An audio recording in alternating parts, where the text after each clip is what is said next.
Bienvenue à vous tous ceux et celles qui nous rejoignent sur IMMedia, le média internet. Et j'ai le plaisir aujourd'hui, dans notre rubrique, d'accueillir Rosita Colmenero. Rosita, bonjour à toi. Bonjour Laurent. Comment ça va? Ça va bien, ça va bien. Moi aussi, ça va bien. L'hiver passe et bientôt le printemps. Bon, il reste encore un petit peu de temps, mais je pense qu'on est sur le bon chemin. C'est vrai que nous avons, là en ce moment, plutôt pour les internautes, nous sommes en train d'enregistrer cette émission. Nous sommes courant janvier, donc nous sommes en plein hiver. Oui. Et c'est aussi l'occasion pour toi d'aborder la notion des cycles, puisque tu es thérapeute, bioénergéticienne, mais tu as une manière aussi bien spécifique d'aborder toutes ces questions-là, ne serait-ce que par ton parcours. Tu es aussi clairvoyante, Oui. ou médium, les deux. Les deux. Ouais. Les deux. Donc l'occasion, durant cette émission, de voir justement quelle est ta vision de ton travail, comment est-ce que tu perçois et accompagnes les personnes, comment cela a tout d'abord commencé. Donc parler de soi, ça va, c'est pas trop difficile pour toi? C'est jamais simple de parler de soi en même temps, mais je pense que j'ai appris, et avec beaucoup plus de recul aujourd'hui, de voir tout ce qui s'est mis en place, parce que la vie est une grande école. Et c'est vraiment le cheminement, après qu'on comprend le pourquoi du comment, du pourquoi. Moi, j'ai commencé dans une fratrie de 9 enfants. Et c'est vrai que je me sentais différente. Et maintenant, je comprends pourquoi les différences. J'ai une capacité d'oublier tout ce qui est dérangeant. Mais vraiment d'oublier. C'est-à-dire qu'il n'y a plus de... Mais ce qui ne reste pas un état émotionnel qui peut cristalliser. Ouais, tu ne viens pas dans l'inconscient, c'est pas refoulé. C'est pas refoulé. C'est vraiment, voilà, ça me dérange. C'est pas pour moi ou c'est pas à moi. Je l'ai compris récemment en parlant avec la fratrie, en fait, qu'il y a des personnes qui me disaient des choses. Je dis, non, pourtant j'étais bien là. Mais ça, voilà, ça m'appartient pas. Comme j'avais des parents qui se disputaient souvent et presque se battaient, moi, voilà, ça m'a pas dérangé. C'est pas quelque chose, j'ai pas eu de colère par rapport à ça, j'ai pas eu de travail non plus à faire par rapport à ça, parce que j'ai été consultée aussi des thérapeutes pour tout un cheminement personnel, pour me réaliser moi-même, et ça non, ça me dérange pas. Donc forcément, dans une fratrie, on voit c'est les colères qui peuvent monter, et les gens quand ils ont la colère par rapport à leurs parents, etc. Moi, j'ai pas eu du tout ça. C'était vraiment un accueil par rapport à ça, et c'est vrai, je me dis, c'est quand même assez étonnant. Alors je me posais la question, comment on arrive en fait à ce moment-là dans notre vie, parce que j'ai été élevée comme les autres, avec des facultés de se dire oui, ça m'appartient pas, ça leur appartient, ça. Moi j'avais une mère qui était très rigide, et je dis j'avais parce qu'aujourd'hui elle est décédée depuis 92, on en reparlera tout à l'heure, qui était très sévère et par rapport à son vécu à elle. Et moi, je retenais, oui, elle avait cette sévérité, puis des fois, elle balançait des gifles. Mais ce que j'avais capté, c'est cet amour qu'elle avait, ce grand amour qui était là, qui était posé quand même, que je ressentais moi. Malgré tout cela. Malgré tout ça. C'était vraiment, ça c'était pour moi, voilà, il y avait ça. Donc après, bien sûr, sur l'instant T, quand on est enfant, ça fait pas plaisir.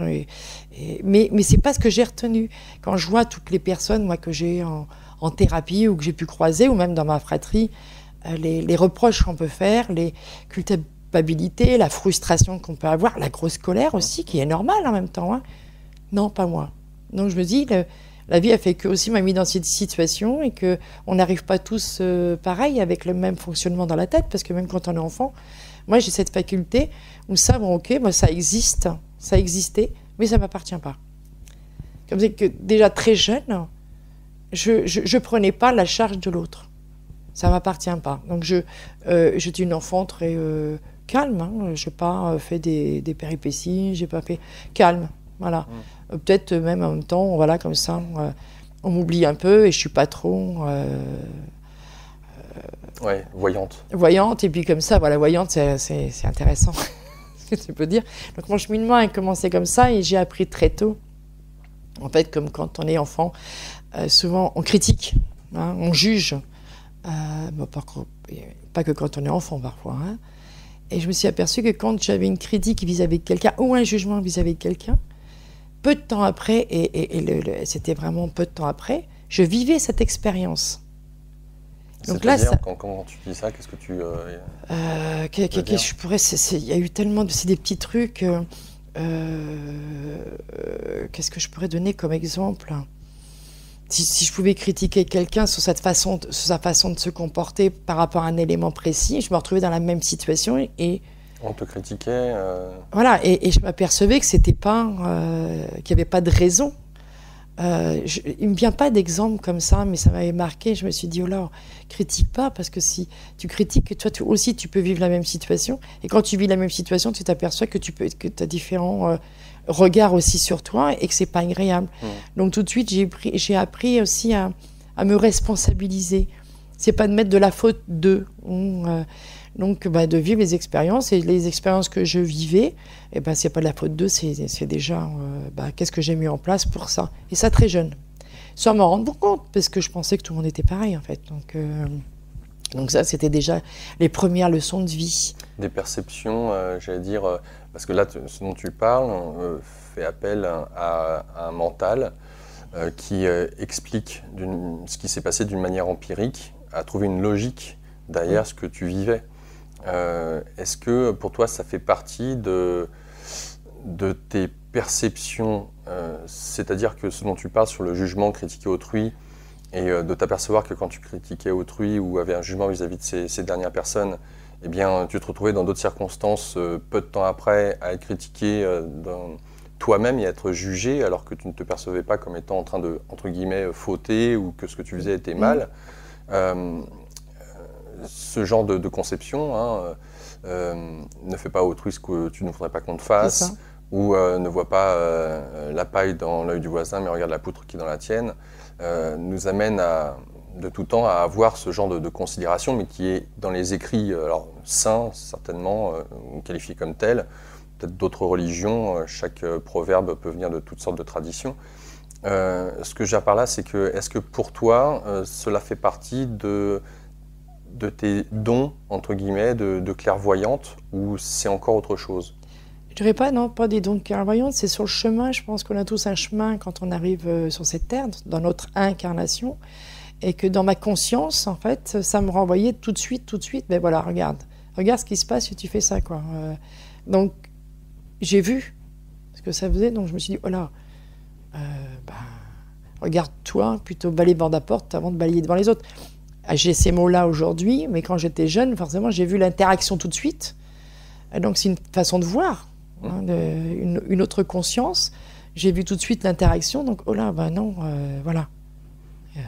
Occupe-toi de toi, et puis les autres, ils font comme ils peuvent et du mieux qu'ils peuvent. Et que les éléments de la vie, les événements de la vie, parfois on les gère tous différemment et chacun a... Alors ça, j'avais pas cette conscience, je pensais que c'était normal et que du coup, effectivement, si tu veux pas que ça t'arrive, ne le fais pas. Donc forcément, tout de suite, ça met dans une autre perspective de vie. Et ça m'a beaucoup aidé dans mon parcours, parce que du coup, je me suis vraiment responsabilisée toute seule, et quand j'ai eu une fille, moi, toute seule, pas toute seule, non. Sinon, ce serait... je m'appelle pas Marie. Tu veux dire monoparentale? Tu as élevé une fille toute seule? Voilà, c'est ça. Quand j'ai commencé ma vie, j'ai eu un parcours quand même assez, on peut dire, pas atypique, parce que c'est le parcours... Mais j'ai toujours pris mes responsabilités. Quand j'étais enceinte, le père de ma fille... donc, elle a voulu me payer l'avortement. Et là, déjà, alors, il y a des personnes qui auraient dit, ok, on l'était accompagné en même temps, c'était pas... Moi, c'est rien que le mot, quand il m'a parlé d'avortement, pour moi, c'était quelque chose, mais qu'on ne pouvait même pas penser, qui ne pouvait même pas rentrer dans mon esprit. Et à partir de ce moment-là, je lui ai dit au revoir. Et j'ai plus voulu le revoir. Ça paraît gros, comme ça, aujourd'hui, j'avais 20 ans, et je me suis dit, non, c'est même pas possible qu'il puisse penser ça. Pour moi, ça ne pouvait pas rentrer dans mon cerveau.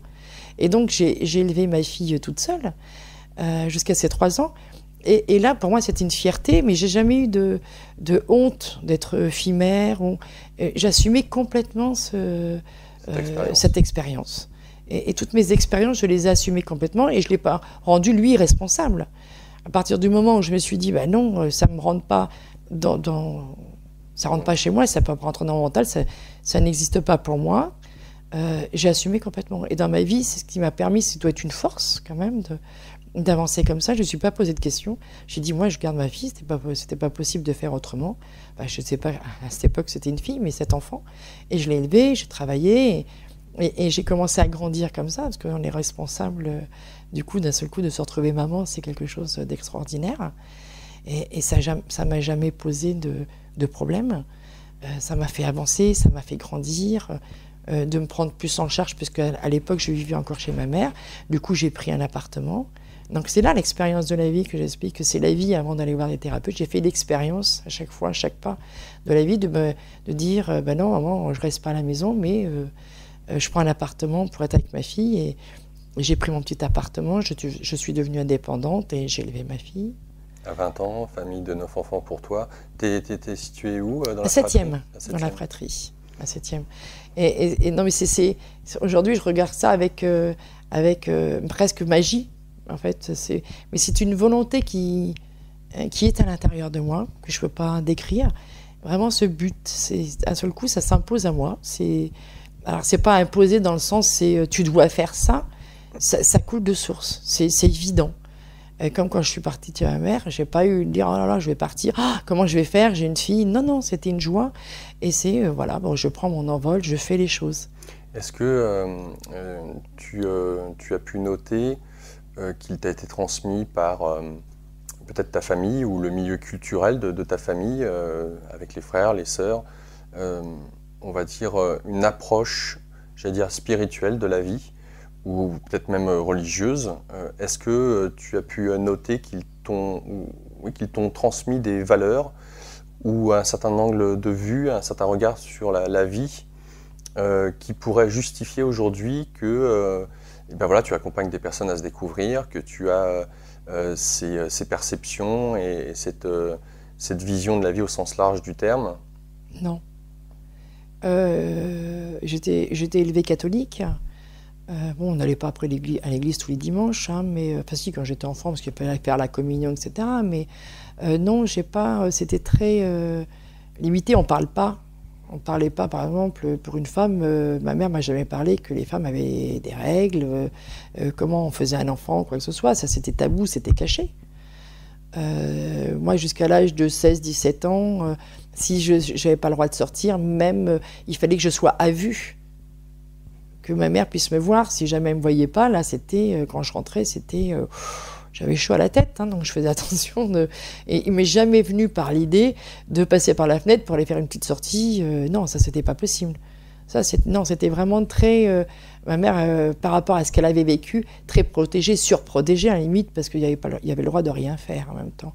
Alors d'où te vient, d'après toi, cette approche de la vie, j'allais dire, d'ordre spirituel? Est-ce que tu t'es posé des questions? Auprès de qui tu t'es tourné pour avoir peut-être des réponses? Quels étaient tes centres d'intérêt? C'est la vie. C'est vraiment la vie. C'est à l'intérieur. À l'intérieur, où il y a des choses qui me disaient, bah, tiens, regarde, tu fais ça. C'est à l'intérieur. Ça me disait, regarde, tu fais ça, mais regarde, tu te retrouves dans la méditation, et là, comment tu réagis? Ah bah tu fais la même chose, hein, parce que du coup, c'est vraiment l'expérience de la vie. C'est vraiment ça. C'est au fur et à mesure que j'avance, et il y a des choses qui se positionnent, ou des rencontres, par exemple. Après, je me suis mariée, j'ai rencontré un homme qui me battait, après. Voilà, j'ai voulu trouver un père pour ma fille. Personne ne le savait. C'était...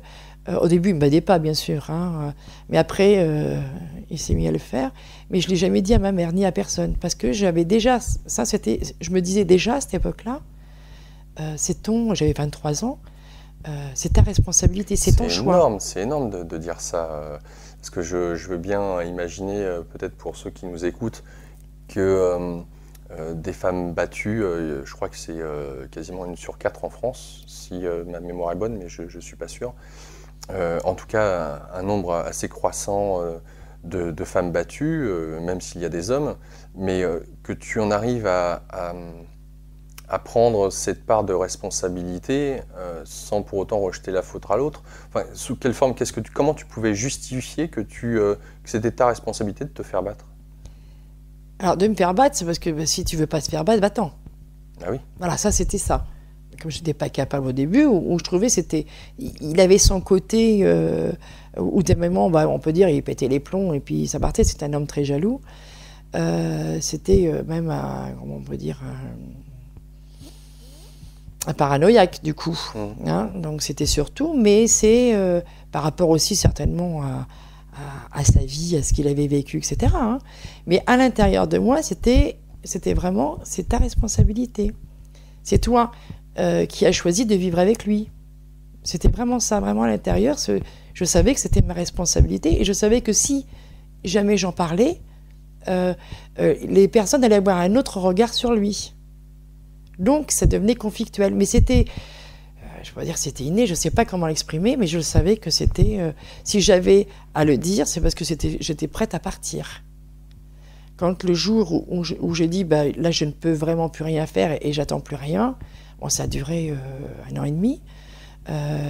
Donc du coup j'ai eu le temps de faire un autre enfant entre deux. J'ai pris mes 2 enfants sous le bras et je suis partie. Et à partir de ce moment-là, j'ai dit, voilà ce qui s'est passé. Et ma mère était, mais pourquoi tu m'en as jamais parlé, quoi? Elle était assez... personne ne le savait. Voilà, c'était ma responsabilité. Ça, c'était en moi, je ne peux pas l'expliquer, c'était comme ça, c'était ma responsabilité. Et à partir de ce moment-là, c'est là que ça m'a mis, et je rends grâce, hein, cet homme qui n'est plus de ce monde, mais je lui rends grâce parce que ça m'a permis de me secouer aussi un petit peu, et de prendre ma vie en main. Qu'est-ce que tu veux dire par là, te secouer? De me dire, mais maintenant, ça y est, quoi. Fais quelque chose de ta vie, avance, crois en toi, va chercher, grandis, va chercher qu'est-ce que tu veux faire, parce que j'avais pas le droit de travailler, parce que si je travaillais, j'allais rencontrer des hommes, donc forcément, j'avais pas le droit de travailler. Et là, je me suis mis à travailler, à faire des travaux qui m'intéressaient. Je suis rentrée dans une banque et j'étais hôtesse d'accueil. J'ai commencé comme ça. Et là, c'était un nouveau chemin pour moi, vraiment, qui s'est ouvert à moi. Et j'ai élevé mes 2 enfants. Donc c'est vraiment, c'était une autre dimension de ma vie, en fait. Et là, il fallait que je me prouve à moi-même qui j'étais. Donc là, c'était un chemin où j'avais plein de... Oui, pendant 1 an et demi, où j'étais très, on peut dire, enfermée, du coup. Ou même dans la rue, je n'osais même pas regarder le passant, parce que si je croisais le regard d'un homme, alors là, c'était mort. Et là, pour moi, c'était une renaissance.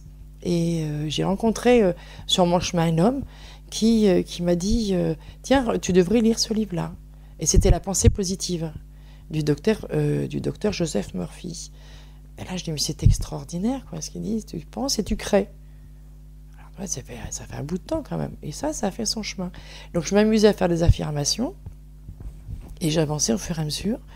Je me suis dit tiens, je voulais travailler, je cherchais un travail où je puisse monter et j'étais bien dans la communication quand même du coup et je me suis dit je vais être directrice, je vais rentrer comme animatrice dans des cuisines, pour vendre des cuisines. J'étais animatrice et pour tester justement la pensée positive, je dit je deviendrai animatrice et je vais devenir directrice commerciale. Et je l'ai fait. Et je l'ai fait en l'espace de 6 mois. Là, je me suis dit quand même c'est extraordinaire.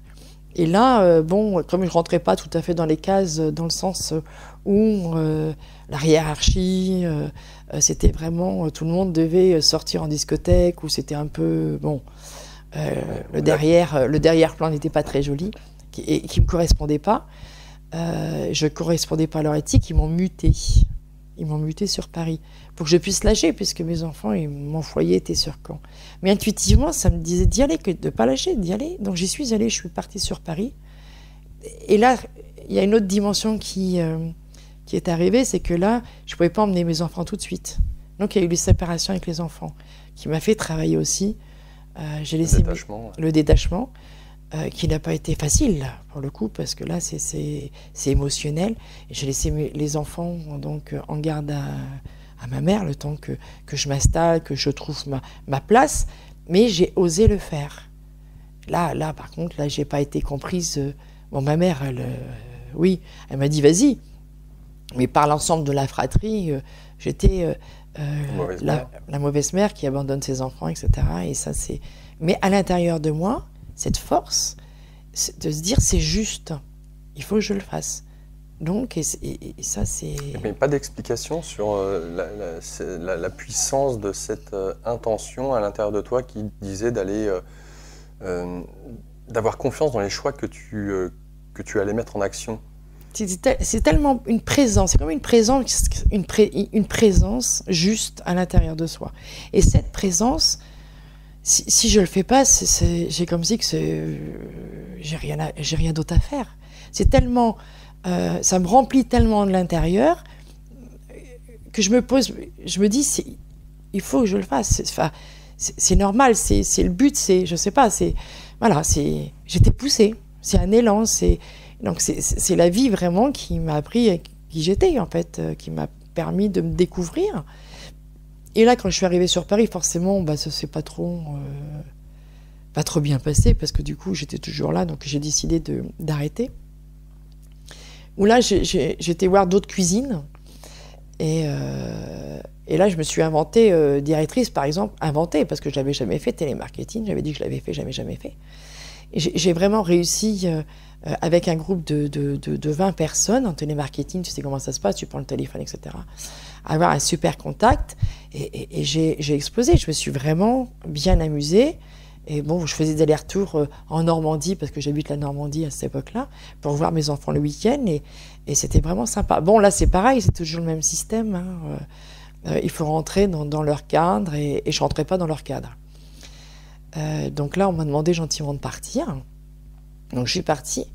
Et à ce moment-là, j'ai eu un peu peur, parce que je me suis dit, mais qu'est-ce que je vais faire, quoi, là, où est-ce que j'aboutis? Et comme par enchantement, on me parle d'une personne que je remercie encore aujourd'hui, qui était sur mon chemin, qui montait son établissement et qui voulait faire des cuisines aménagées et ouvrir une boutique sur Paris. Et le gars ne savait rien du tout, il n'y connaissait rien. Donc il avait débauché des gens de l'entreprise où j'étais pour pouvoir construire sa propre entreprise. Ouais. Et donc, il y a un commercial qui me parle de ça et il me dit, tiens, tu devrais aller voir Hervé, il veut construire, il cherche une personne responsable télémarketing. Ok, je vais le voir, on sympathise tout de suite. Et là, dans une petite, vraiment un petit endroit, il n'y a rien, hein, il y a juste une pièce. Il me dit, ben voilà, tu fais ton spot publicitaire, tu commences, il n'y avait pas de magasin, il n'y a rien. Hein. Donc, tout est... on prend les rendez-vous par téléphone et après on a des catalogues et on vend sur catalogue quasiment. Hein.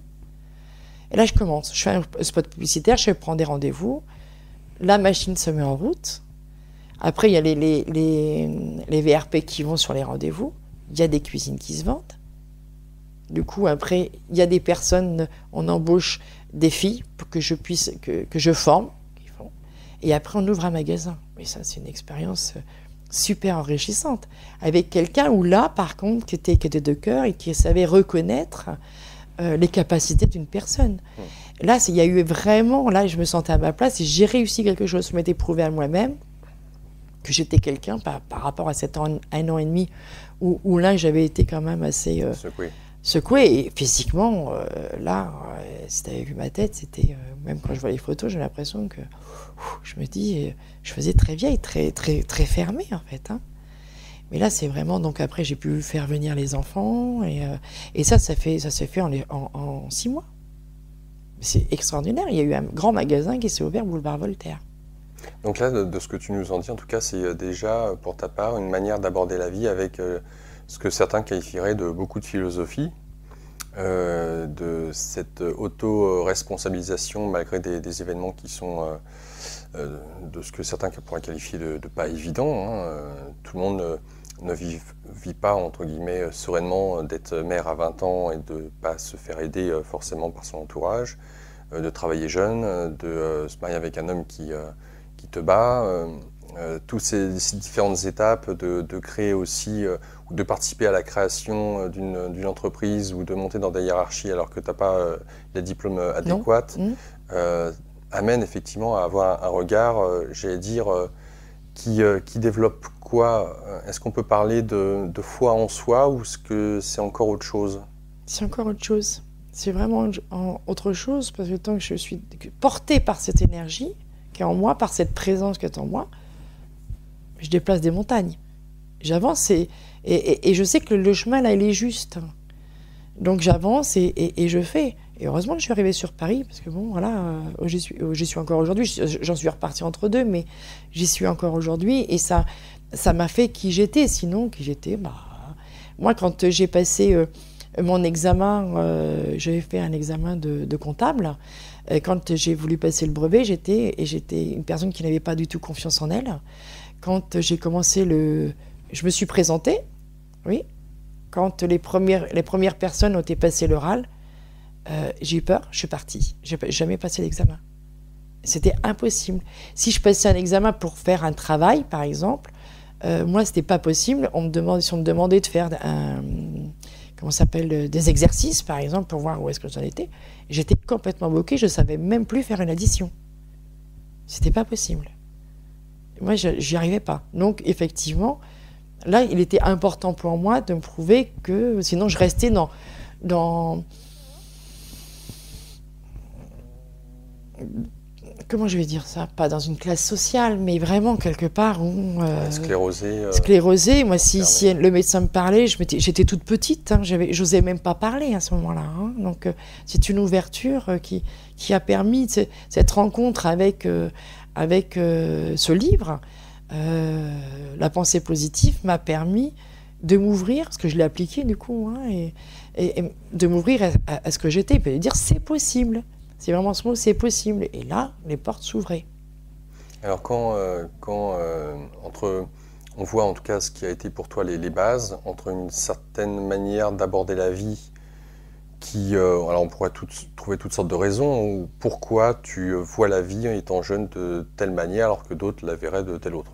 Bon, ça c'est pas tant le débat, mais de voir en tout cas les bases qui t'ont construite d'un point de vue psychologique, qui t'ont permis de t'affermir à travers des expériences. Ce dont tu nous parles là, c'est l'expérience de la vie qui t'a formé, et de voir les résultats, notamment à travers un livre qui a été fondamental pour toi, oui, sur la pensée créatrice, la pensée positive.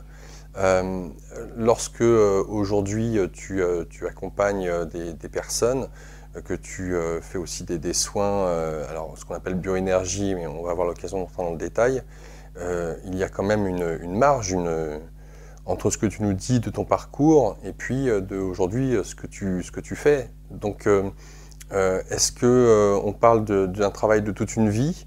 Est-ce qu'on parle d'un moment déclencheur, ou peut-être même de plusieurs? Apparemment ce livre a été le premier déclencheur, s'il en est. Comment est-ce que évolue la suite pour toi? Alors la suite, bon, j'ai mon parcours. Après je continue, hein, bon. Après, je m'amuse un peu à faire les cartes. Je m'achète un jeu. Comme ça, qui s'appelle l'Oracle G. Mais vraiment... Tu t'intéressais à l'ésotérisme? Non, c'est comme ça. J'aimais bien. Donc je fais. Et il y a la parole, et j'en parlais il y a peu de temps, je repensais à cet homme qui s'appelait Gérard, à un moment où je recherchais du travail. C'était avant de rentrer dans ces cuisines au premier abord, où je cherchais du travail. Et il me dit, pourquoi tu ne fais pas voyante? C'est aujourd'hui, je me dis, pourquoi il m'a dit ça? Parce que je ne touchais pas aux cartes à ce moment-là, je n'étais vraiment pas dedans. Je recherchais juste à me construire. Et je lui avais dit, oui, bien sûr, je vais prendre une caravane, et puis j'avais ma boule de cristal. Je voyais ça vraiment comme ça, en fait. Et j'y pensais encore, et il est toujours dans ma pensée, parce que je dis, il y a des moments, on a des mots, on a des choses qui fait qui doivent être inscrits quelque part et qu'on ne perd pas, parce que ça, par contre, je me suis souvenue. Et après, en fait, au fur et à mesure, je me suis remariée, j'ai eu 2 autres enfants, j'ai été avec le père de mes enfants pendant 18 ans. J'ai continué, ma vie. Et à un moment, quand ma mère est décédée, ça a été vraiment le choc. Que c'est un choc émotionnel qui est relativement important, et décédé en 92, là, c'est vraiment le déclic, en fait, qui a fait que je me suis mis à la portée et pour aider l'autre. Là, c'est pareil. Je me suis pas dit... D'un seul coup, c'est venu encore cette présence intérieure de me dire, je vais me mettre au service de l'autre. Et aujourd'hui, je ne peux même pas encore l'expliquer. comme ça, j'ai passé une annonce en fait dans un journal gratuit où là j'ai dit que je recevais en consultation médiumnique. Voilà. Ça s'est passé comme ça. Bien sûr, quand ma mère est décédée, quand elle est partie, j'ai eu ma première expérience pour correspondre avec les personnes décédées, les entités. Elle était autour de moi, ça m'a fait très peur, parce qu'au début... C'est la première fois que tu ressentais oui. un défunt? Je ressentais des choses, mais je ne disais pas que c'était un défunt. Je ressentais bien sûr des choses énergétiques que je n'identifiais pas forcément. Comme quand on rentre dans une pièce et puis qu'on se sent mal à l'aise, on dit tiens, il y a quelque chose qui est bizarre, mais on ne sait pas d'où ça vient. Pas, ouais.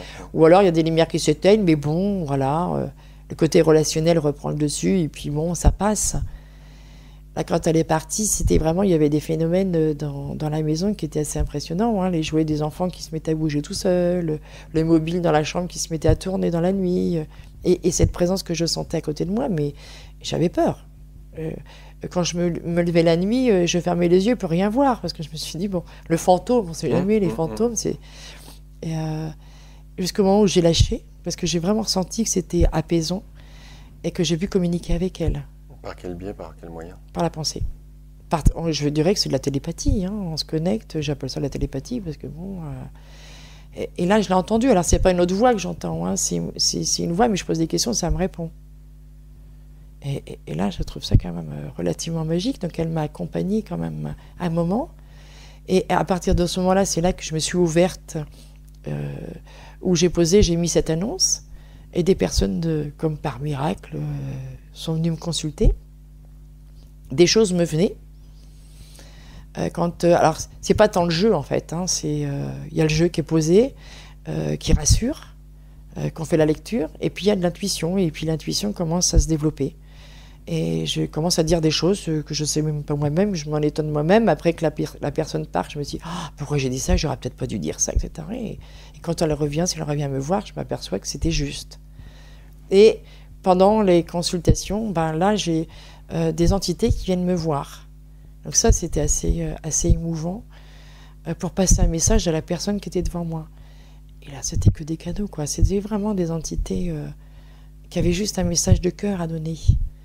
Et là, quand une entité se connectait à moi, d'ailleurs, ça me mettait dans un état, comme je ressentais cet amour pour la personne qui était devant moi, je pleurais. C'était vraiment quelque chose de très émouvant. Et mon ouverture s'est faite comme ça.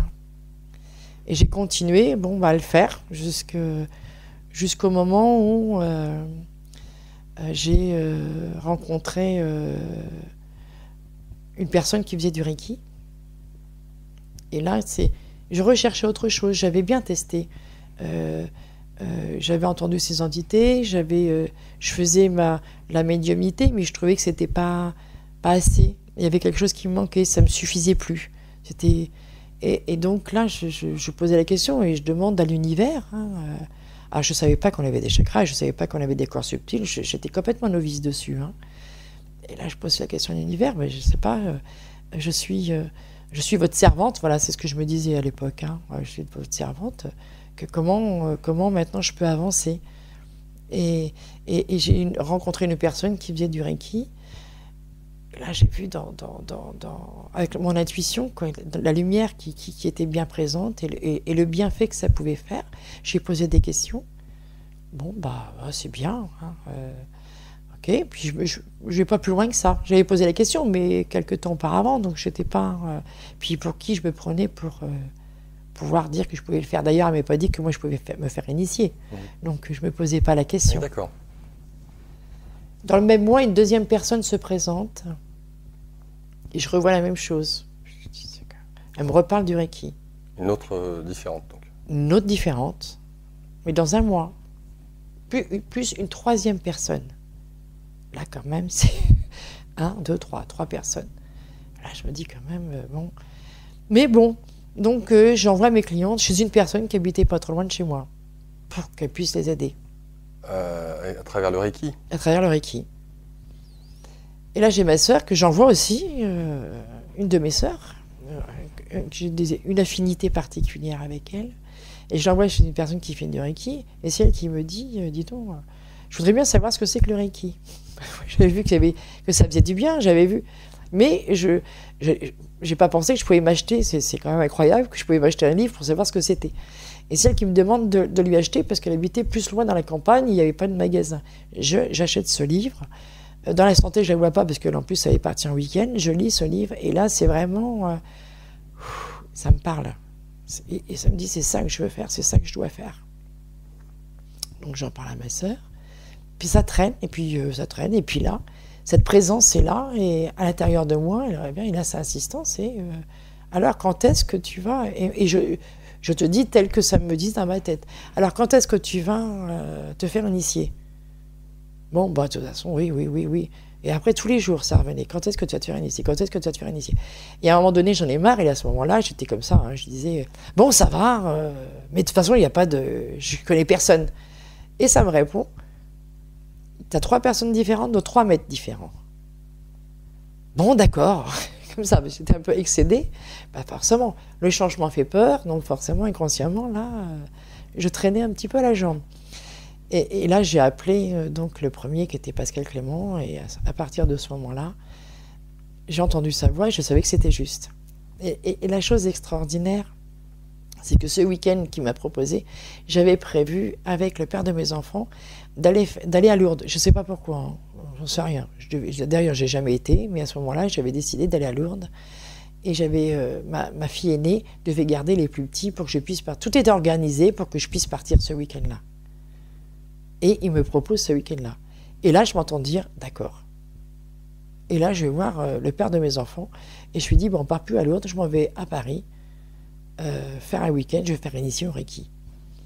Et là, tout s'est passé. Jamais j'ai fait ça. Jamais je me suis dit, je pars sans toi. Jamais j'ai pensé, jamais. Et là, je m'entends le dire. Là, quand je dis je m'entends le dire, c'est qu'il y a cette présence qui est là. Ça parle au-delà de mon mental. Ouais, voilà. Et ça coule. Et là, il ne m'a même pas posé de question. Où est-ce que tu vas? Qu'est-ce que tu fais? Qu'est-ce que c'est que ce truc? Ou quoi que ce soit. Et là, hop, c'est parti, quoi. Hop, je suis partie avec une autre femme qui souhaitait se faire initier, ma sœur, et on est parti à 3 sur Paris pour que je me fasse initier. Et là, c'est devenu un travail personnel, où là, j'ai compris qu'il y avait des interactions, qu'il y avait une loi d'attraction. Je peut-être mets plus en mots ce que je vivais normalement dans l'inconscient et que je faisais naturellement. Donc j'ai compris qu'on avait des corps subtils, qu'on avait des chakras, que tout était énergie, alors qu'avant, je n'avais pas cette conscience en même temps. Et au départ, je l'ai fait pour aider les autres, forcément, je n'avais pas fait pour moi. Et là, je me suis aperçue que c'était bien pour moi que ça s'appliquait. Et quand je me faisais mes séances de Reiki, ça me reconnectait à quelque chose de vraiment de profond et qui me permettait de lâcher. Alors aujourd'hui, tu es maître Reiki, tu l'enseignes. Comment tu pourrais définir le Reiki, sachant qu'aujourd'hui, dans le paysage thérapeutique, en tout cas de la bioénergie, il existe foison de pratiques, de techniques venant aussi bien d'Asie, d'Amérique et d'ailleurs, parce que finalement, quand on parle de magnétisme, du rebouteux de nos campagnes, est-ce qu'on ne pourrait pas associer ça aussi à des pratiques de Reiki? Le Reiki, c'est un nom ou un terme qui nous vient du Japon, mais peut-être que c'est finalement la même chose. Donc, comment tu pourrais toi-même définir le Reiki et qu'est-ce que tu recommanderais pour ceux et celles qui souhaitent faire un choix vis-à-vis de toutes ces pratiques? Comment choisir? Alors, c'est la personne quand elle est prête, elle trouve la bonne personne. Voilà. Maintenant, j'ai une autre vision. Le Reiki, beaucoup on en parle. Attends, c'est plus une bonne énergie, etc. Est-ce que ça a été vraiment... il y a beaucoup de choses qui se sont mises dans le Reiki. Et comme tu l'as dit si justement, c'est qu'une énergie. Ça a été appelé Reiki parce que c'était le Japon. Mais après, c'est l'interaction qu'a la personne avec cette énergie. Alors, ça ne s'appelle plus Reiki en même temps. Hein, c'est vraiment... moi, j'ai suivi l'enseignement comme on l'a transmis. Et après, maintenant, j'ai moi. C'est ma personne en même temps qui fait que les choses se font. Si on peut instruire, où j'ai vu des personnes qui se sont fait initier, puis il n'y a rien derrière, parce que si on fait juste un rituel, aujourd'hui, pour moi, il n'y a même plus besoin de rituel. C'est une transmission, simplement, qui se fait vraiment de cœur à cœur, d'une énergie qui est là, qui qui est posée en moi maintenant, que je peux transmettre avec toute mon expérience et ma vision aujourd'hui que j'ai des choses, puisque j'arrive à me connecter sur le champ énergétique d'une personne et de savoir ce qui peut bloquer chez elle, de lui donner des clés et après, elle peut faire, tout le monde peut transmettre. Moi, ce Reiki, à ce moment-là, m'a permis d'asseoir aussi, de me dire aussi que je pouvais travailler avec l'énergie, de m'ouvrir à l'énergie. C'est vraiment ça aujourd'hui. C'est vraiment d'avoir une discipline qui m'a appris, parce qu'il y a 5 préceptes, et juste pour aujourd'hui, pas de souci, de comprendre ce que c'était que le souci, de plus s'en faire, de regarder qu'est-ce qu'est la colère, de pouvoir travailler aussi sur cette colère. Ça m'a donné une base, une trame. Après, cette trame, aujourd'hui, je m'en sers plus, puisque c'est en moi. Elle est totalement intégrée. Elle est totalement intégrée. À partir du moment où on connaît les lois de l'univers, comment l'univers fonctionne, la loi d'attraction, si tu envoies, tu reçois. En prenant conscience aussi que tout ce qui nous arrive, c'est parce que quelque part, on l'a provoqué. Et de voir aussi les événements d'une façon complètement différente, avec beaucoup plus de recul, on s'aperçoit que ce qu'on pense qui est négatif, en même temps, c'est positif, parce que ça nous sert, parce que c'est la même énergie. Donc j'ai complètement un autre regard, mais ça m'a permis à moi de pouvoir voir que j'ai des mains, qu'avec ces mains, je pouvais aussi aider les personnes au niveau énergétique. Donc pour moi, c'était un départ vers autre chose. Aujourd'hui, si je voulais instruire quelqu'un en Reiki, d'abord, aujourd'hui, et j'en suis sûre, je vais jamais transmettre et faire de maître Reiki, en fait, parce que ça sert à rien. Pour moi, c'est l'être dans ce qu'elle est, dans ce qu'elle représente. Il n'y a pas besoin de diplôme pour ça, c'est être, tout simplement. Il n'y a pas besoin de diplôme premier degré, deuxième degré, c'est quand on est prêt, on avance au fur et à mesure. Je veux dire qu'aujourd'hui, je suis une accompagnante de l'énergie pour pouvoir la transmettre, de faire voir comment ça fonctionne, c'est plutôt ça, pour pouvoir que les gens puissent s'en servir. On a tous des mains, cette énergie, plus on est connecté à cette énergie d'amour, je vais appeler ça l'énergie d'amour. Ouais, d'accord. Voilà, pour moi c'est ça, parce qu'il n'y a que de l'amour. Plus on est honnête avec soi-même et qu'on est droit, plus les portes s'ouvrent et plus on peut s'en servir pour aider à apaiser les mots et à faire comprendre aux personnes les mots qu'ils peuvent avoir dans le corps, d'où elles viennent. C'est au fur et à mesure qu'on avance qu'on arrive à transmettre, tout simplement. Mais c'est vraiment ce pacte. Ce qui m'a ouvert, c'est vraiment d'avoir fait plusieurs expériences, de m'en servir pour moi, sur les personnes, pour être ce que je suis aujourd'hui. C'est vraiment l'école de la vie, en fait. C'est vraiment ça. Mais si je dis je suis maître Reiki, puis en fin de compte, j'ai rien compris à comment fonctionne la vie, que j'ai pas cette foi que tout est possible, que la vie est belle. Et aujourd'hui, c'est vraiment moi encore mon but, hein, c'est de voir encore la vie différemment, que les voiles puissent encore se déchirer pour voir la nature encore beaucoup plus belle, pour pouvoir m'extasier encore devant autre chose. Je sais qu'il y a encore quelque chose d'autre, il y aura encore quelque chose d'autre, etc., d'ouvrir sa conscience tout simplement. Rosita Colmenero, notre invitée en ce jour. Je vous rappelle que vous êtes à l'écoute de im.media pour nous trouver sur Internet. Rosita Colmenero, Rosita, tu as un site, éveil de soi-du6 rosita.fr, éveil de soi-rosita.fr. Ceux et celles d'entre vous qui peut-être retiendraient juste le nom et le prénom de Rosita, c'est très simple, Rosita, la petite rose, Colmenero, C-O-L-M-E-N-E-R-O. Et vous avez le numéro de téléphone que je vous communique, qui est le suivant, le 06, je t'en prie, le 06 17 69 47 80, que je vous répète, le 06 17 69 47 80. Rosita, tu participes notamment dans Immedia, où tu vas participer à l'occasion, comme bon te semblera, avec d'autres thérapeutes, dans l'émission...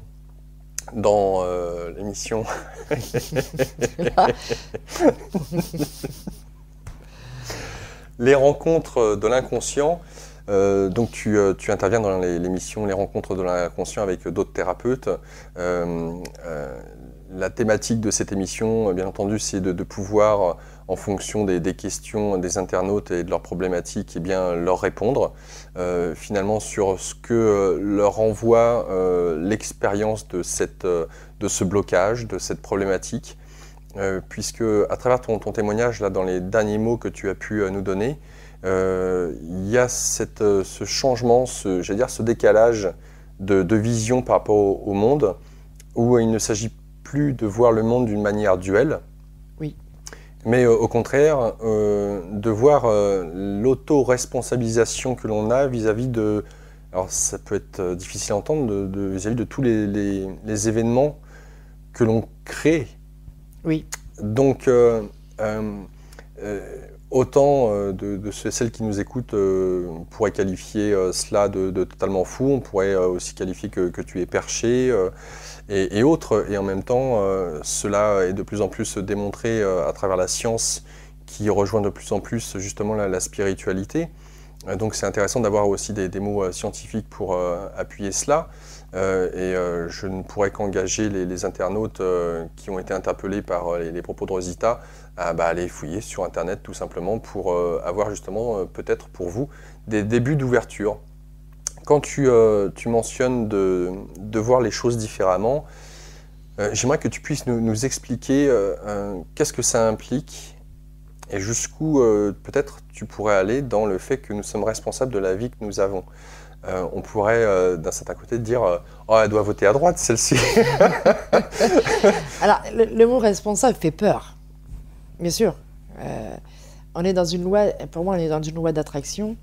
On émet, donc si on émet, comme je me suis aperçue très jeune, un jugement, le jugement va me revenir. Donc on émet des choses, mais on n'a pas toujours la bonne vision des choses. Tout le monde a raison en même temps. Tout dépend de quel côté on regarde. Là, je vais donner un exemple qui est tout frais, de la semaine dernière, qui était vraiment tout à fait étonnant. Une femme qui vient me voir et qui a un problème de dos. Elle a 58 ans. Elle a fait 20 ans de thérapie. Elle a grandi, elle a vu, puis elle arrive à un moment donné, mais ses parents sont responsables. Son truc, elle est très en colère. Contre ses parents par rapport à son mal de dos ? Par rapport à sa vie. De manière générale. Elle en veut à sa mère et elle en veut à son père et ça la consume de l'intérieur. Sa mère était quelqu'un de très autoritaire, enfermante, et son père, elle le traitait de lâche. Il était routier, donc il était toujours en plus parti, et qui ne prenait pas sa position de père. Donc elle disait qu'il était lâche. Donc quand je l'ai vue la première fois, cette femme, sans savoir son parcours, je lui dis « Oh là, je dis dans le dos, vous avez un problème ». Elle me dit « Oui, je suis coincée ». Moi, je voyais comme de l'électricité, comme une dualité.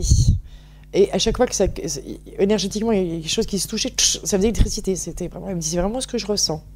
Je dis là, il y a une partie vous êtes en dualité avec quelque chose, il y a une partie qui veut s'accommoder de certaines choses, il y a une partie qui sait, une autre qui ne veut pas. Comme s'il y avait une partie de conscience qui voulait se faire entendre, lui passer une information, et puis une autre qui reste sur sa position. C'est ce que je ressentais. On a travaillé au niveau de ses parents, elle m'a expliqué un petit peu comment c'était. Et moi, ce n'est pas du tout ce que j'entendais. C'est-à-dire à travers les propos qu'elle te disait. Par rapport à son père, alors sa mère c'était clair. Bon après, on a discuté sur sa mère, mais le point où je voulais en venir, c'était pas là, c'était par rapport au père. Et moi, quand elle arrive, j'ai l'image de son père, au point que j'ai tellement l'image qui est tellement présente que j'ai pensé que c'était une entité. Et je dis, mais votre père, il est toujours vivant? Il me dit, oui, il est toujours vivant. Je dis, c'est intéressant. Dans ma tête, je me dis, c'est intéressant, je le vois comme une énergie qui est présente à côté d'elle, et ça m'arrive souvent, mais quand les personnes sont décédées, et puis qu'ils accompagnent la personne. Et là, donc, je travaille énergétiquement sur elle, et là, je reçois une dose d'amour, mais extraordinaire. Et c'est le lien qu'elle a avec son père. Et vice-versa. Ça va dans les deux sens. Tu es en train de dire qu'elle aime son père d'un amour... c'est ça. Énorme, et pourtant, elle le considère comme un lâche, en tout cas en conscience. Voilà. En conscience, et encore plus parce que du coup, comme elle l'aime et que ça n'a pas répondu à ses attentes, Du coup, c'est fort. Donc, on pourrait même presque dire qu'elle avait c'est le complexe d'Oedipe qu'on dit quand l'enfant est amoureux de son père. Ouais. Elle l'a, mais elle ne sait pas. C'est ça qui est extraordinaire. Ouais, et puis d'un autre côté, ça me fait penser à cette citation, cette phrase qui nous dit que la haine est toujours très proche de l'amour. Oui, mais là, c'était énorme. C'est la première fois que en fait, en expérience, j'avais ça. C'était énorme. Et je me suis dit, mais quand elle me dit ça, c'est pas du tout ce que je ressens, et c'est pas ça du tout. Et donc, bon, je fais ma séance, et donc je lui dis, vous pouvez me parler de votre père? Et elle commence à me dire, puis d'un seul coup, je dis, mais quand même, comment vous le voyez autrement? Et là, elle se met à fondre en larmes. Et là, elle me fait comme un chamallow, le mot chamallow, quoi, vraiment. Tout mou, tout doux, tout moelleux, tout doux, tout. Et là, elle se surprend elle-même, et elle sent ses vibrations, elle les sent. Et là, elle se met à pleurer, et elle me dit, bah, comme ça. Et je dis, vous voyez qu'il n'est pas lâche. Oui, mais je l'ai vu lâche parce que j'ai pas su. Et là, il y a complètement autre chose qui s'est reconnecté. Et là, le mal de dos, hop, parti. Ça, c'est extraordinaire. Mais là, elle a vraiment touché alors, on peut percevoir quelque chose, et en même temps, l'enfant qui restait frustré, il restait sur cette énergie-là. C'est pour ça que dans son dos, il y avait 2 batailles. Il y avait la bataille de cet amour qui était là, et de l'autre côté, l'enfant qui n'a pas compris sur le coup que son père, c'était quelqu'un qui, par rapport aussi avec ce qu'il a vécu, ne savait pas démontrer cet amour alors qu'il était très aimant vis-à-vis de sa fille, sinon ça n'aurait pas pu se connecter comme ça s'est fait. Et du coup, il y avait ces 2 polarités qui confrontation antinomique de prime abord, d'où un conflit intérieur qui se manifestait par un mal de dos. Un mal de dos électrique. Ouais. Au niveau des nerfs, apparemment sciatiques ou quelque chose comme ça, non?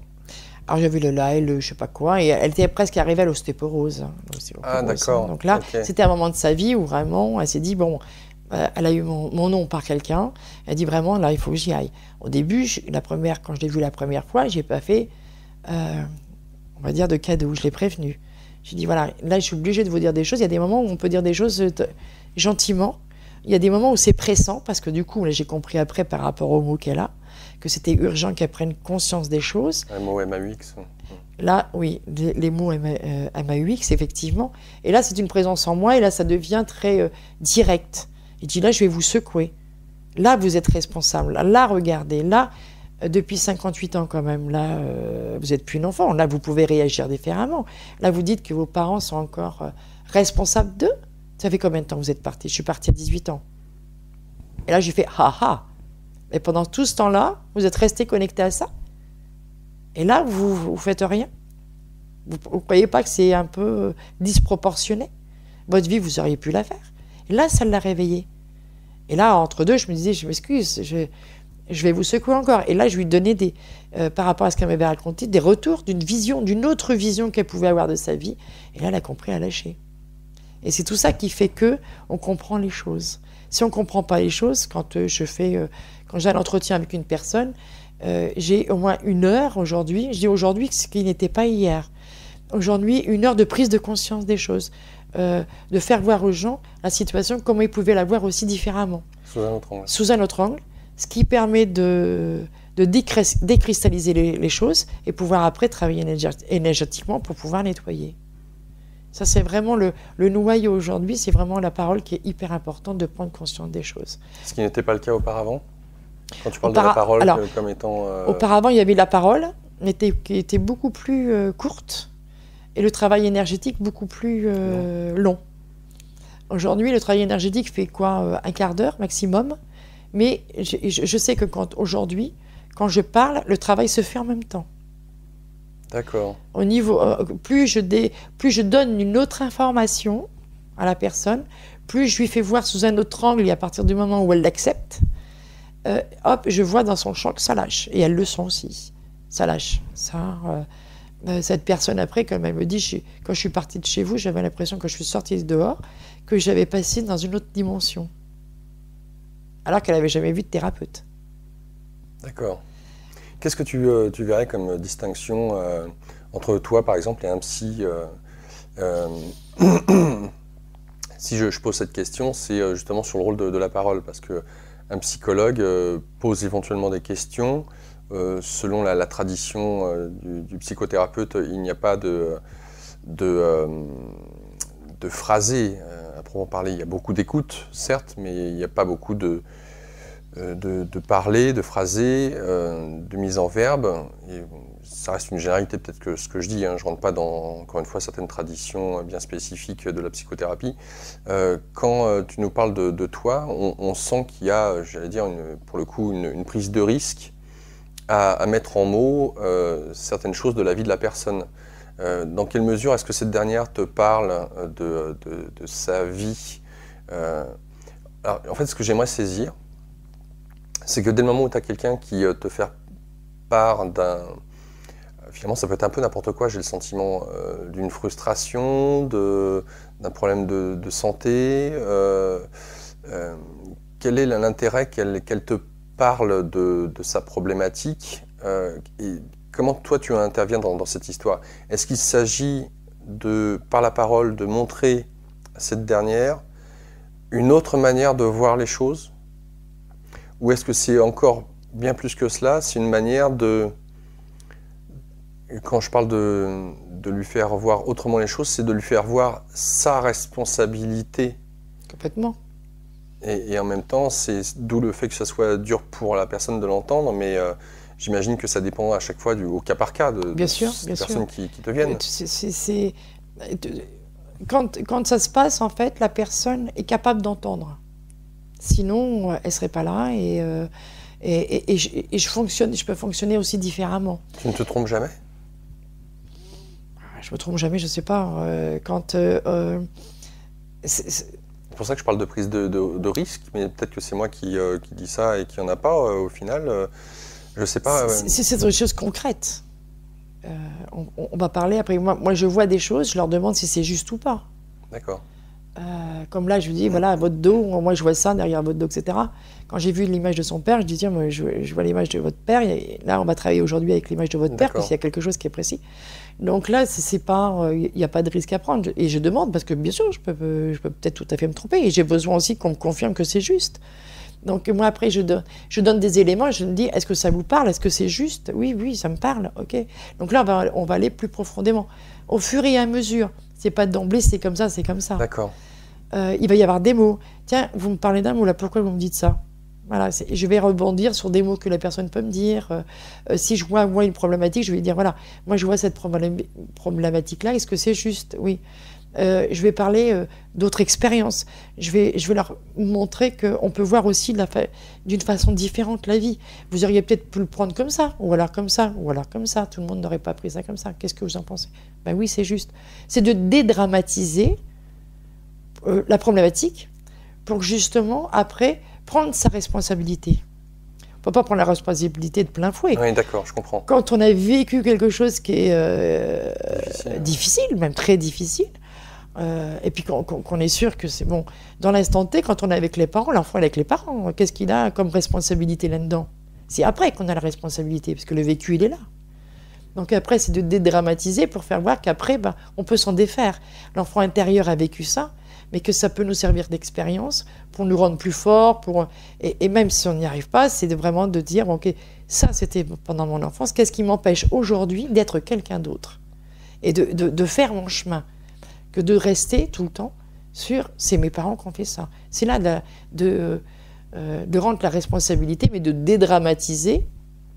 Quand quelqu'un s'est pris des coups, s'est fait violer, par exemple, on ne va pas dire c'est ta responsabilité, quoi. C'est justement, enfin, tu prends cet exemple et c'est d'où ma question de comment amener quelqu'un qui a vécu quelque chose qui, enfin, on pourrait dire qu'il y a certains degrés dans l'acceptation qu'on pourrait avoir d'être responsable de tel événement. Tu parles de l'exemple du viol, c'est difficile. Il y a plusieurs responsabilités, en fait. Dans le sens, pour moi, il n'y a pas de bien, il n'y a pas de mal. Voilà. Quand on vit quelque chose, c'est pour nous apprendre quelque chose. Ce que tu dis là, pas de bien, pas de mal, donc on voit encore une fois que tu sors du côté dualiste de la vision du monde, très manichéen, blanc, noir, bien, mal. Est-ce que ça vient notamment de par le Reiki, sur cette vision un petit peu orientale, du Tao ou quoi que ce soit? Ça n'a rien à voir? Non, ça n'a rien à voir, c'est vraiment de l'expérience, c'est vraiment que je le sens plus profond de moi.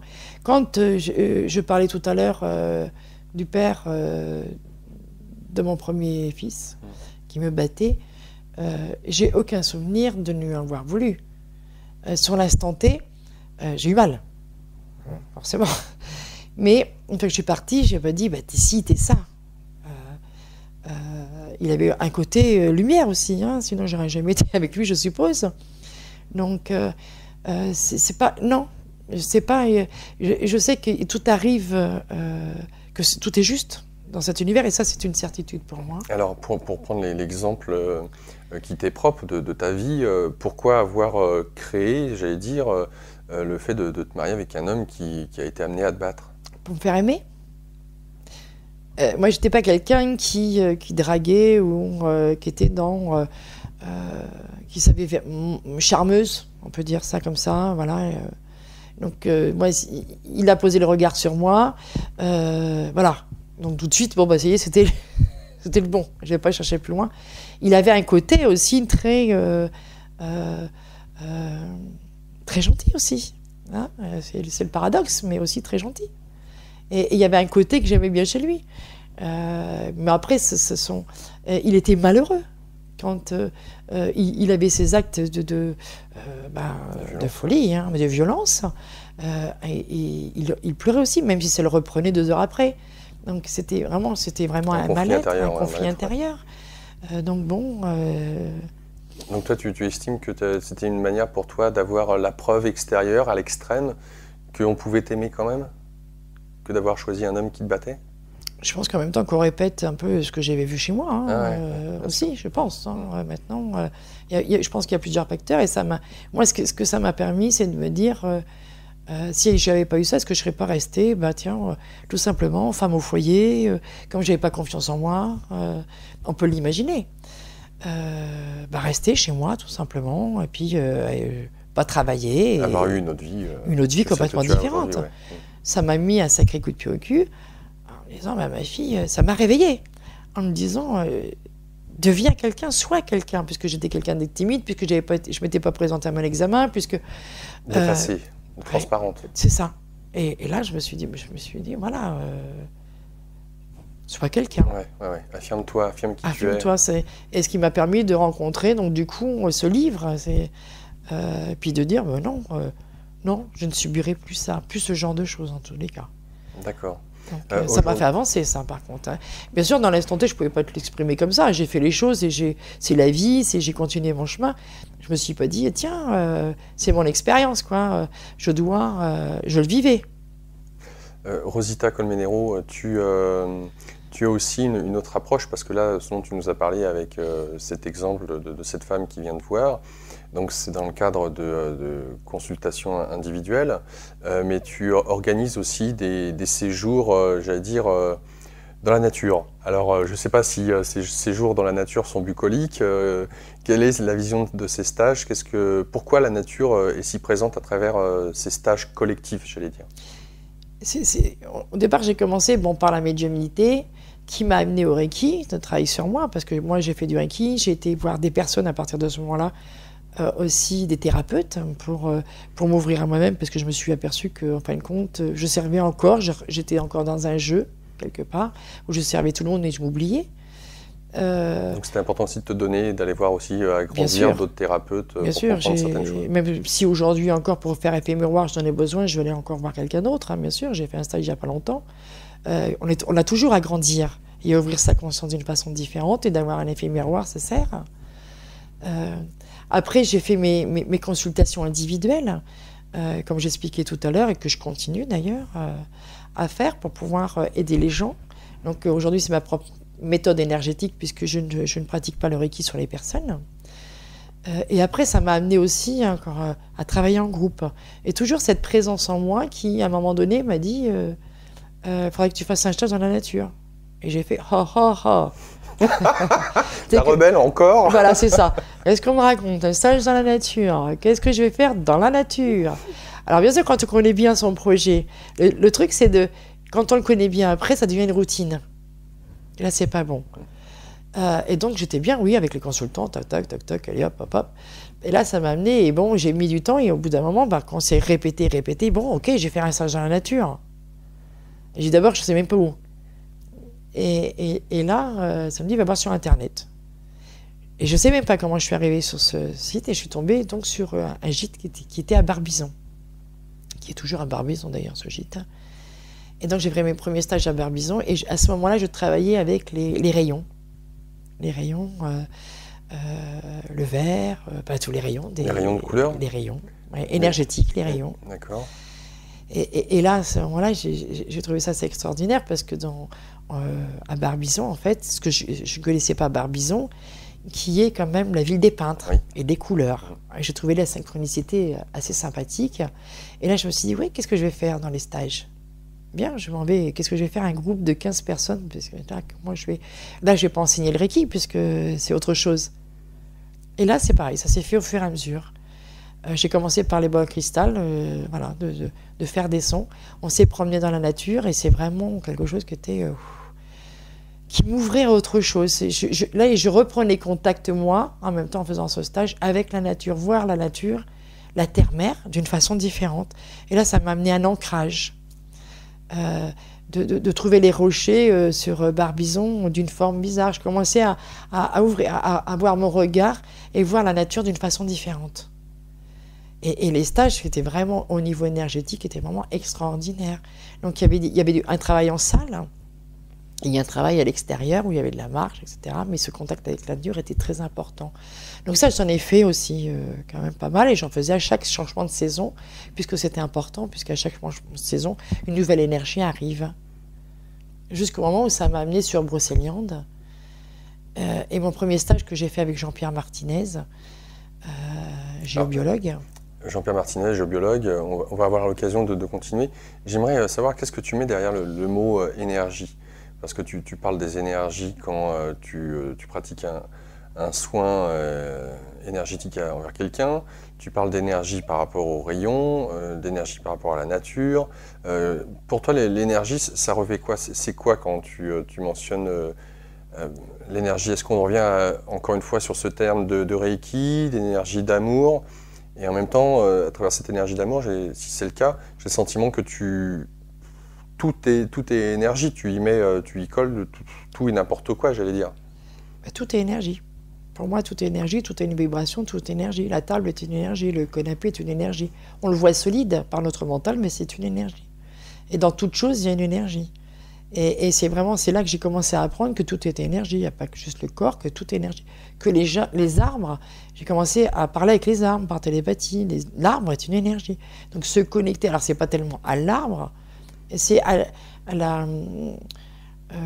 l'esprit de la nature qui est dedans aussi. Mais l'arbre, quand il est centenaire, il a des choses aussi à raconter. On reçoit des vibrations. Alors quand je suis dans la nature, ça me parle, mais c'est surtout que c'est des vibrations. Ça commence par des vibrations dans le corps. Je sens des fourmillements, je sens des choses dans mon corps. Et là, je sais qu'il y a quelque chose qui essaye de se connecter à moi. Pour moi, tout est...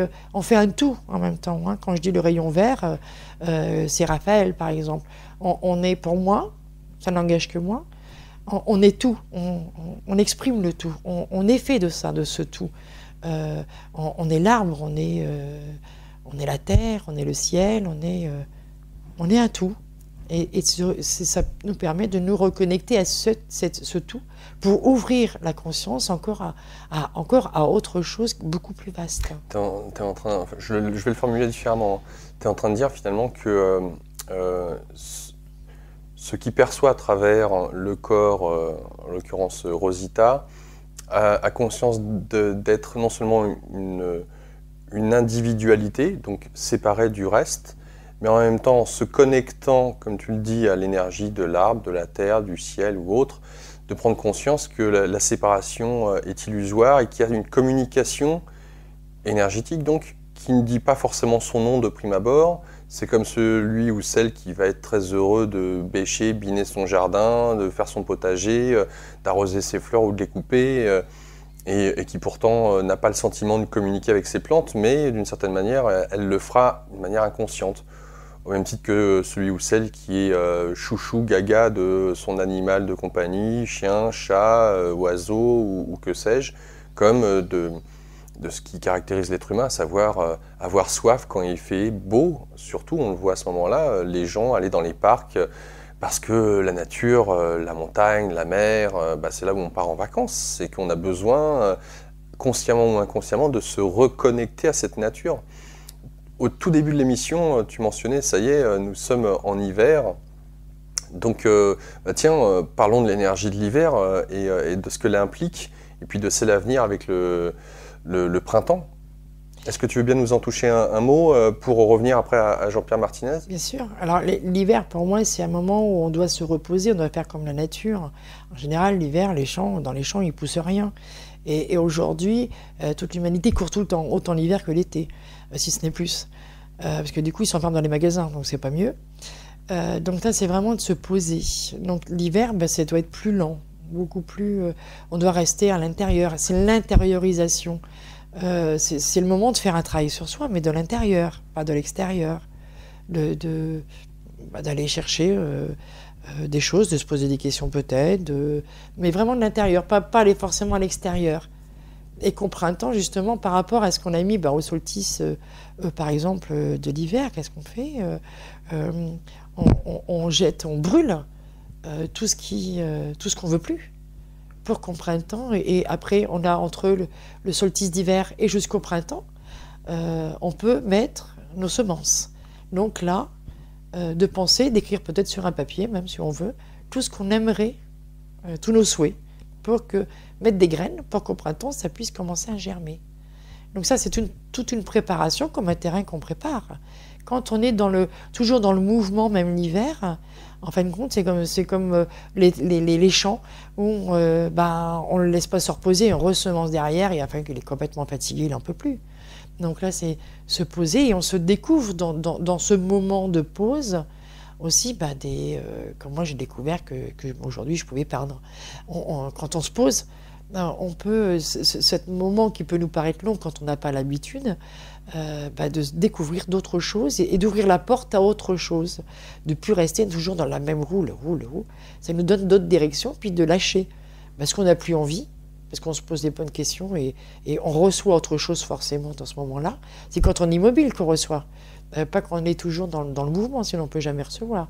On se pose et puis là, après au printemps, donc on semence avec toujours nos idées de ce qu'on aimerait. Et puis on voit au printemps des portes qui s'ouvrent. D'accord, je saisis. C'est vraiment une sorte de métaphore entre la manière dont l'homme devrait, à travers le cycle des saisons, respecter ces cycles, puisque c'est une manière pour lui d'évoluer intérieurement à l'image de ces saisons qui sont à l'extérieur de nous.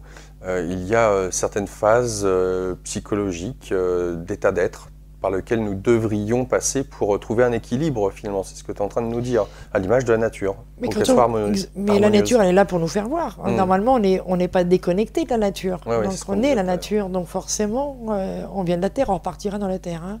Donc forcément, c'est obligé on devrait continuer à suivre ça. On devrait le faire. Aujourd'hui, pour moi, c'est vraiment de se remettre dedans. C'est hyper important, parce que sinon on loupe plein de choses et dans le mouvement, on n'a rien vu passer. Et là, on se dit, mince, qu'est-ce que j'ai fait? Donc ce temps de pause, les acupuncteurs par exemple, ou quand on fait du shiatsu, qu'est-ce qu'on apprend? On apprend que les saisons sont à l'intérieur. Il y a tous les éléments à l'intérieur, la terre, le feu, etc. Et quand on travaille, on sait, l'hiver par exemple, il faudra plus s'occuper du foie, la foi par exemple, donc l'intériorité. Ou alors, il y a le méridien du cœur, etc. Donc, on retrouve exactement la nature à l'intérieur du corps. Donc, et eux, ils travaillent avec ça en acupuncture pour activer, quand c'est chaud, par exemple, il va falloir travailler sur si c'est trop chaud, l'acupuncteur va mettre une aiguille dessus pour pouvoir travailler, pour mettre plus de froid, par exemple. Et c'est la maladie. La maladie nous provoque quand on est toujours en mouvement. Parce que du coup, ça surchauffe d'un côté, alors que ça devrait être plutôt dans le froid, etc. Donc, la nature, elle est à l'intérieur de nous aussi, elle n'est pas à l'extérieur. Il y a extérieur et intérieur. Alors, pour revenir à Jean-Pierre Martinez, tu faisais écho à lui, pour quelle raison? Tu es géobiologue, hein, on le rappelle. Oui, tout à fait. C'est-à-dire que j'ai entendu, par l'intermédiaire de Christophe Alain, son livre que j'avais lu, qui m'avait interpellée par rapport aux esprits de la nature. Ce en quoi je croyais, mais voilà, pour moi, ça restait les contes de fées, avec la fée, etc., la licorne, si on veut, et voilà.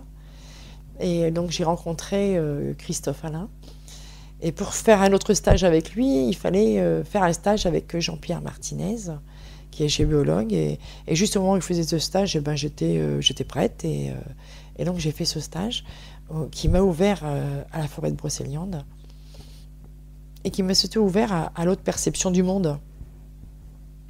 Il y a le monde, mais qu'on était encore connectés différemment. Donc à ressentir les vibrations des différents... on peut appeler les petits peuples, qu'on peut appeler gnomes, farfadets, fées. Après, c'est l'homme qui a mis des noms. Hein. Pour moi, c'est des énergies. Moi, je vois tout en énergie, je ne mets pas forcément de nom. Sylph aussi, les esprits de l'air, de la terre, du feu, etc. Et avec Jean-Pierre Martinez, donc, il nous a mis dans des situations dans la forêt de Brocéliande où on avait ces présences qui étaient là, où on pouvait bien les ressentir, et ce que j'ai très bien ressenti. Et j'ai trouvé ça, voilà, c'est... Et effectivement, ça existe. Donc là, ça ouvre encore la conscience sur autre chose, sur un autre monde encore. Il y a ce monde qui existe. Donc à partir de ce moment-là, ça a fait son chemin. Je me suis connectée à mon propre jardin déjà. Et à un moment donné où elle me disait, quand est-ce que tu vas faire un stage en Brocéliande? Et là, je me dit, bon, je vais faire un stage en Brocéliande. Et quand j'y suis allée, là, c'était vraiment une reconnexion à moi-même. Retour à la maison. Retour à la maison. Le cœur, alors là, en juin. Toutes les portes étaient ouvertes. Quand je dis, bien sûr, toutes les portes étaient ouvertes, c'est que là, vraiment, j'ai rencontré le petit peuple, les esprits de la nature, et j'ai correspondu avec eux. Et c'est quelque chose de tout à fait extraordinaire. Moi, en Brocéliande, il n'y a pas de mental. Quand on est là-bas, et moi, tous les stages que j'ai pu faire en Brocéliande jusqu'à maintenant, les personnes sont très surprises. Que d'habitude, ils sont toujours sur l'ordinateur ou sur le téléphone, et que là, pas du tout. Ils lâchent tout. Ils emmènent le soir l'ordinateur pour éventuellement envoyer un mail ou leur téléphone. Et là, ils s'aperçoivent qu'en fait, tout se coupe. Combien de temps ça dure quand tu organises un stage en Brocéliande? 3 jours. Ça dépend des personnes suivant leur disponibilité. C'est bien de partir le vendredi, d'arriver le vendredi soir pour être prêt le matin et commencer à parler ensemble, pour se mettre dans l'énergie. Il est important après, 2 ou 3 jours, de se déconnecter de tout pour rentrer dans autre chose. Donc après, on va se promener dans la nature. On fait du travail en salle, mais surtout, on va se promener dans la nature pour se reconnecter. Et j'appelle quand on est... Et là, je m'aperçois en fait aussi quand on est prêt, sinon on ne peut pas voir. Quand on est aligné avec ça, quand on est prêt, les choses autour de nous se présentent, ils viennent à nous, tout simplement, parce qu'on est là dans le cœur et qu'on reçoit. Donc, il y a des vibrations qui arrivent, donc moi, je peux les entendre ou les ressentir. Et donc, quand les participants viennent, ils ressentent ça aussi. Ils ressentent très bien autour d'eux qu'il y a quelque chose de différent. Même s'ils n'arrivent pas à mettre de mots dessus, c'est pas le plus important de mettre des mots dessus. C'est de ressentir. C'est de ressentir et de s'apercevoir qu'effectivement, il y a autre chose. Et ça met en joie. Dans quelle mesure est-ce que ces stages peuvent, j'allais dire, nous aider dans le retour à notre vie, du quotidien Ils visent quoi, ces stages? J'allais dire en dehors, mais peut-être que c'est important, tu pourras développer, en dehors du fait de ressentir qu'il y a des énergies particulières qui nous mettent en joie autour de nous. Qu'est-ce que ça... Pourquoi proposer ces stages? Qu'est-ce que ça implique pour, j'allais dire, notre retour dans notre vie d'activité familiale, etc. Alors, quand les personnes viennent, bon, bien sûr, des fois, ils viennent chercher quelque chose, ou pas. Déjà, de marcher, ça se fait tout seul. Après, il y a des mots qui sont dits. Bon, moi, j'aime bien aussi, quand je travaille en groupe, on se réunit tous, et puis on parle de différents blocages, etc. Donc là, j'ai encore mon verbe qui est là et qui intervient. Nous, on va... tout le monde a il y a un égrégore qui s'est construit.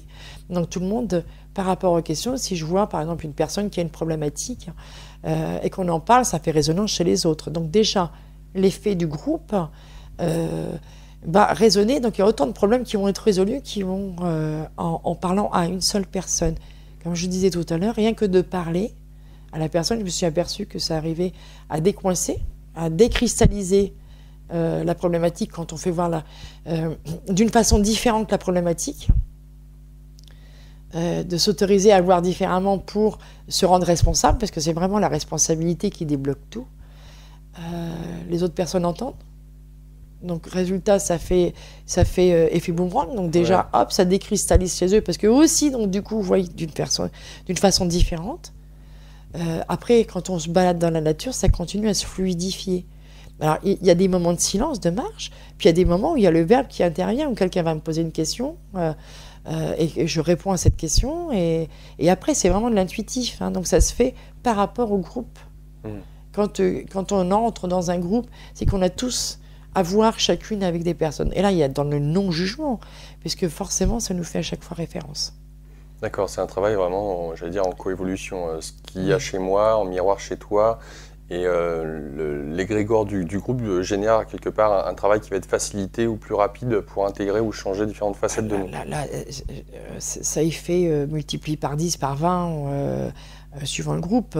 Et les personnes sont en empathie aussi. Parce qu'il y a des personnes qui n'osent pas dire la problématique, mais qui l'ont. Et comme l'autre l'a dit, c'est autorisé à dire, oui. Ça soulage. Et donc, il y a de l'empathie. Il y a vraiment, j'ai jamais eu de groupe où il y a eu des lourdeurs. C'est vraiment de l'empathie, les uns pour les autres. Et ça ouvre tellement de portes. C'est vraiment extraordinaire. Et vraiment de connecter à la nature. La nature nous aide en même temps. Que ce soit les arbres, que ce soit les esprits de la nature. Ça nous aide aussi à décharger en même temps, à voir les choses différemment. Et il y a vraiment, en brocéliande principalement, moi j'ai fait d'autres stages au part, mais sans doute parce que je suis connectée aussi à cette énergie. Des choses... de cet endroit-là, hein, spécifiquement. Oui, spécifiquement. Je parle de brocéliande parce que c'est vraiment là où il y a des choses qui se passent, mais c'est vraiment... ça libère. Mais... Parce que, comme on parlait du Reiki tout à l'heure, si la personne n'est pas libérée non plus, elle interprétera, ça sera peut-être son énergie, ça ne sera pas l'énergie forcément d'amour. Est-ce que tu comprends ce que je veux dire? Pas sûr. Voilà, c'est pour ça que je ne me suis peut-être pas l'exprimer. Par rapport à ce que je suis, on est tous différents par rapport à ce que je suis. Donc du coup, connecter avec cette énergie aussi, qui est en face, puisque maintenant je travaille avec les esprits de la nature, ça fait un tout.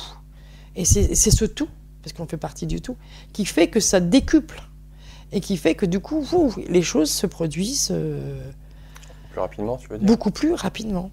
Et moi, même qui m'épate et qui me fait sourire.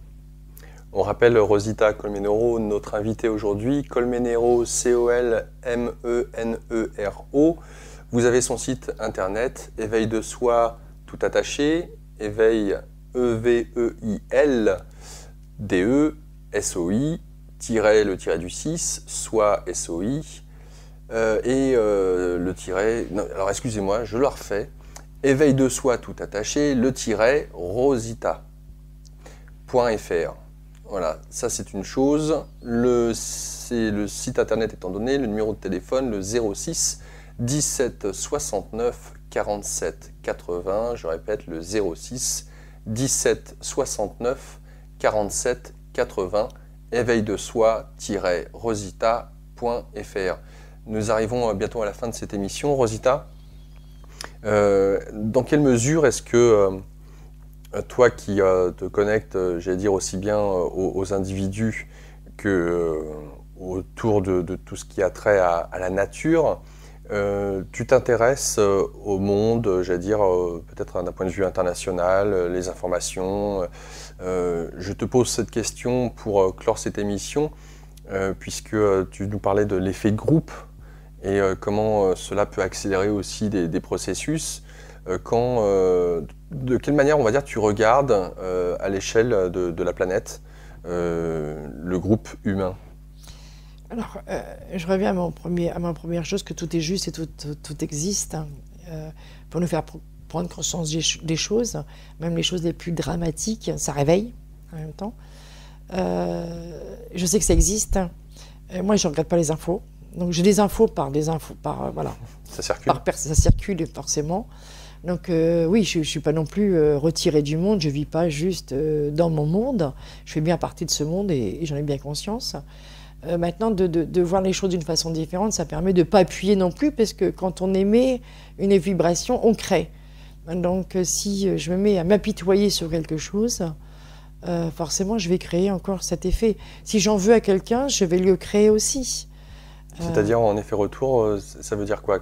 Quand tu le crées aussi, quand tu t'apitoies sur quelque chose, tu peux nous donner un exemple? Par exemple, bon, c'est bien que dans le monde, il y a des enfants qui ont faim. Si je commence à prendre pitié en disant oh, les pauvres, ils ont faim, etc., je le crée, puisque je le dis. Donc je le crée. Donc là, c'est de prendre conscience et de me dire comment je peux, moi, évoluer pour justement de ma personne déjà. Et je pense que chaque personne va apporter sa contribution. Plus moi j'évolue, plus je prends conscience et que je ne suis pas dans le jugement et plus je suis dans l'amour, plus le monde peut se guérir. Je pense que tout est une vibration. La Terre est une vibration.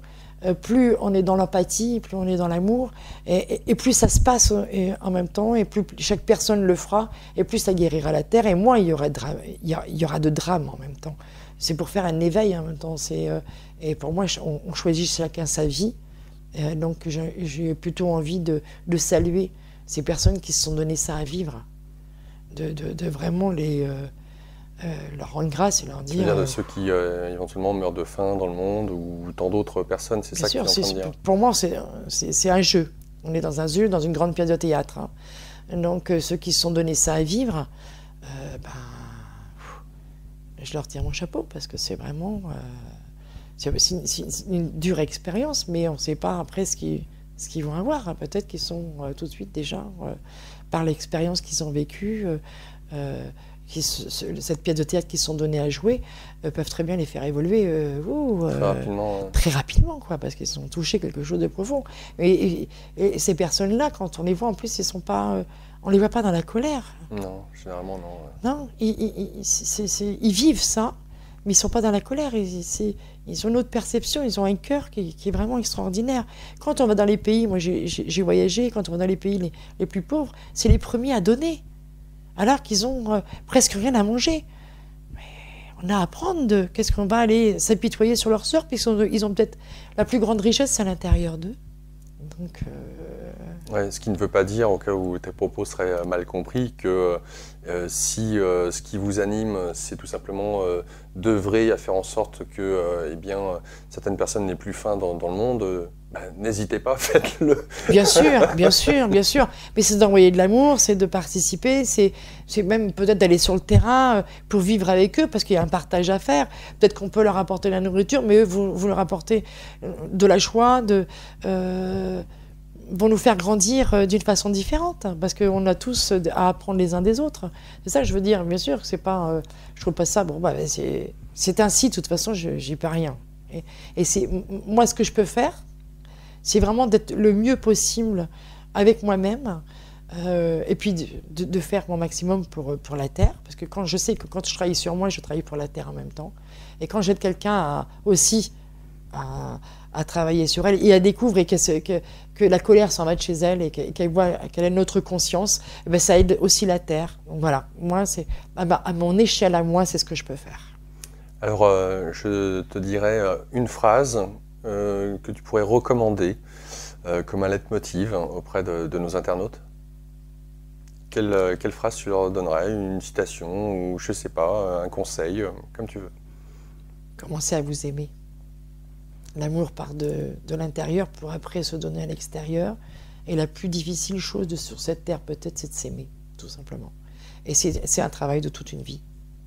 Merci beaucoup, Rosita, pour cette interview. Merci, Laurent, de ton invitation. Je vous rappelle, im.media, im.media, hym.media pour nous écouter et nous suivre. Et notre invité aujourd'hui, Rosita Colmenero, comme cela s'entend, éveil de soi tout attaché -rosita.fr, et ce numéro de téléphone pour la contacter et en savoir plus, le 06 17 69 47 80.